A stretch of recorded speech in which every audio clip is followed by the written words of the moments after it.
Hello and welcome back. This is the second game in this best of three between LiquidHayprO and Quantic NaNiwa, or I think back then they were using the QX2 type. Anyway, that doesn't matter.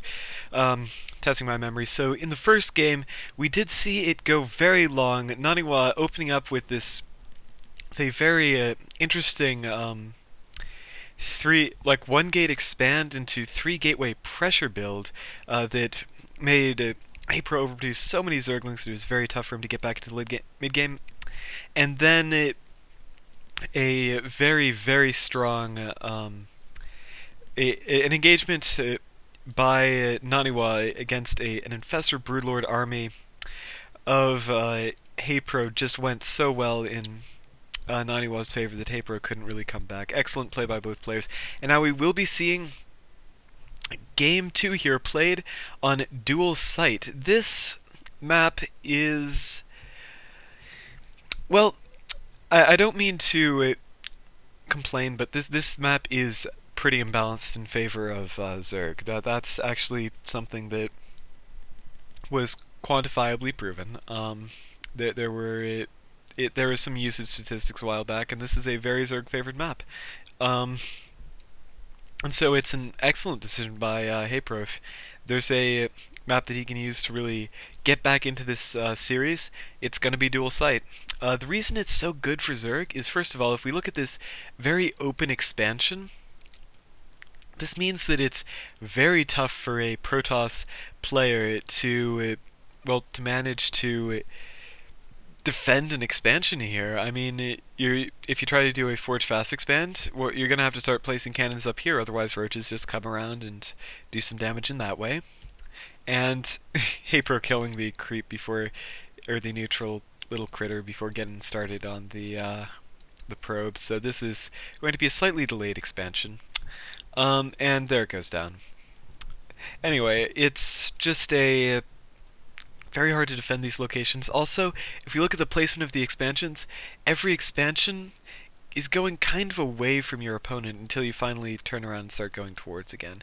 So there's none of the issue with like normally a Zerg player, whenever they have to expand towards their opponent, they're very unhappy about it, because it means that they have to start putting their bases more at risk. But if you expand away, the Zerg player will almost always have map control over their opponent, so it's tough for their opponent, for the Protoss or the Terran player, to get units around into these bases. But Zerg units are so small and fast that it's not very difficult at all for them to like get down, do some damage, back out. So it's a very this is actually he's in the rock. Very cute placement there. And so we do have the expansion now. I should talk more about this game in particular. Expansion is coming down for NaNiwa. He went for the same gateway core build, except yep, actually this is the exact same build. Got 2 Zelts out, very strong. And now he's currently just keeping a probe back around here. Maybe it's to throw it on a proxy pylon first. Maybe it's just to scout this timing of this third base.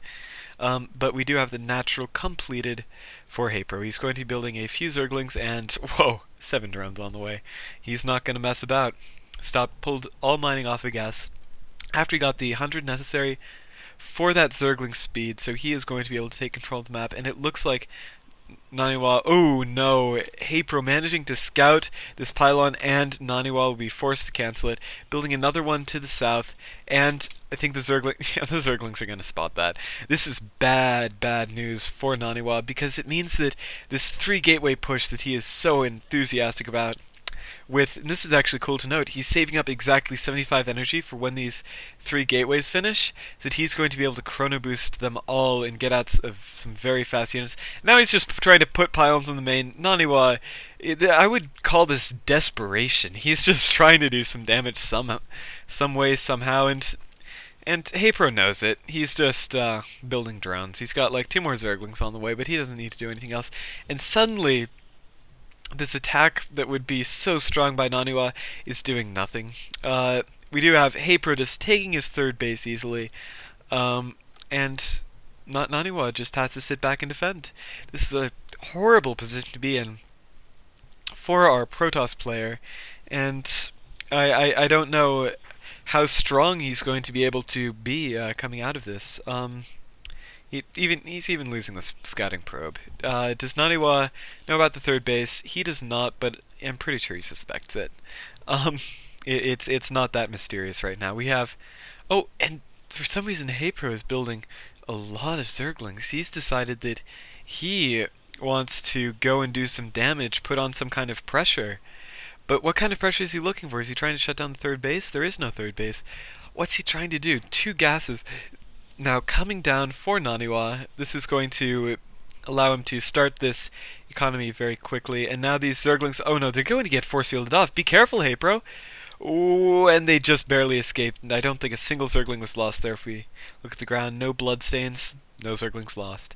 And this expansion is almost done now. I think ranged attack, this is interesting. Ranged attack coming up before the carapace for HayPro.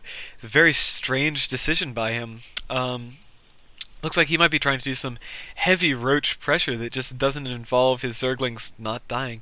You do have, on the other hand, this +1 ground weapons on the way for NaNiwa. It's going to finish before the ranged weapons with that Chrono Boost helping it out, but it's not going to be a huge deal. Hallucination coming out to allow NaNiwa to use all this sentry energy for scouting instead of just building up and hoping that he gets good force fields off in the last big engagement. We do have Lair Tech now on the way. Roach Warren has completed a little bit earlier. It would have been nice if they had synced up perfectly so we could start that glial reconstitution and the Roach speed upgrade at exactly the right time, but some things were not meant to be, and now we have NaNiwa moving out across the map. This will be scouted by HayPro. He's got a Zergling carefully located at this watchtower, and 12 Roaches, now 11 after this one pops, on the way, and another 4 or so already out. This is going to be, oh, these Zerglings are now in behind. Oh, be careful, HayPro, you don't want to lose those. He's setting up for a beautiful counterattack here.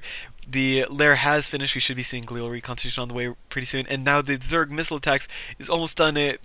Protoss, the melee attacks are done, but now NaNiwa is out of position. He's just going to have to retreat. Oh no, he's going to lose these units unless he's... Oh no, HayPro just decides he doesn't want to engage. He doesn't want to risk these force fields, which is, I think, kind of a bad decision. He could have gotten so many sentry kills right now if NaNiwa had not been paying attention. But then again, NaNiwa, an excellent top caliber player, would have been paying attention to this, definitely. And now a macro hatch is on the way for HayPro. He's going to be using this to build up a sizable army.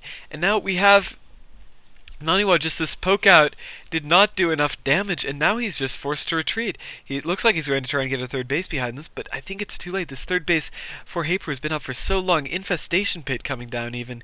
Should be seeing 2 more gas on the way.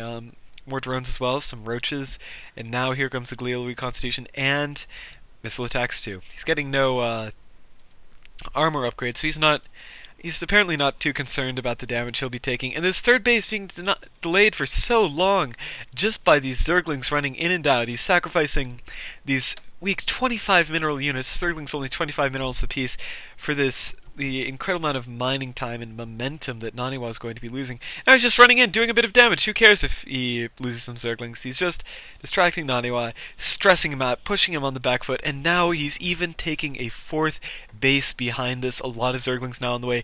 Roach speed is almost finished. This could be a very scary timing that will come out of HayPro in just a minute as soon as this level 2 missile attacks finishes, and pathogen glands also on the way. We should be seeing those infestors start building very shortly. 4 of them on the way. The Colossi are not out. They will not have extended thermal lances when these infestors are out. This could be so much damage, and now HayPro trying to do a little dart in to do some damage, but NaNiwa very cleverly has his forces split up so well between his natural and his third. There's nothing that can be done about that. And now, for some reason, HayPro is moving all his forces back here. I don't know what this is about. I can see nothing red on the map, so there's no forces by NaNiwa, but I'm sure he had a good reason for it. He's going to be moving around over to check out this 4th base. Maybe he's just positioning to try and bust in through the natural.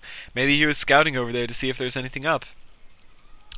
In any case, he manages to take control of this watchtower, take down a zealot for pretty low cost. Probably lost like 2, maybe 3 Zerglings for that.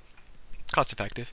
And now we have this first Colossus is out. Extended thermal lances are on the way. Here it goes now over to the expansion, and this +2 uh, weapons will do a lot of damage. I think this is enough to one-shot Zerglings. Um, at any armor level. And now we do have Carapace is on the way. This is not going to be a very significant upgrade for HayPro, though. He's just getting it because he does not have his hive finished. And now NaNiwa scouts the push coming in. He's going to have to start repositioning his units, but no, there are some Zerglings back here as well. And a few roaches. This is... Oh my god, he's going to just move in, take out the forge in a heartbeat. I don't know if he's researching anything, but that's so critical. Now, all of these... Stalkers will go down. A nice fungal growth takes down the Colossus. More fungal growths coming in. This attack over here did not do as much damage though, so that's a small blessing for NaNiwa. But all these roaches are already so far in. What can NaNiwa do about this? And now the infestors and the roaches are into the main. These infestors could just start throwing down infested Terrans, which they will do. And now he's going to lose the main. He's going to lose some of his tech. He's going to lose a lot of pylons, and there's nothing he can do about it. He's moving his Colossi in, but it won't be enough. These roaches just do so much damage so quickly, along with these infested Terrans. They're so bulky as well. Just a critical amount of damage. A few Zerglings down here. They could move in, try and do some... No, too many cannons. These cannons will prevent this. But no, they're just going to get 2 free Stalkers. 1 free Stalker. NaNiwa has enough presence of mind to blink that back. But, oh, this is such a horrible position. And now the roaches are in. Roaches can just tear right through cannons in a position like this. You'll lose a few roaches on the way, but it's just not going to be enough. And NaNiwa will lose his third base. He's moving down with his Colossi, but there's so little energy left on these sentries. So few Colossi left. There isn't even... The Robo got killed here.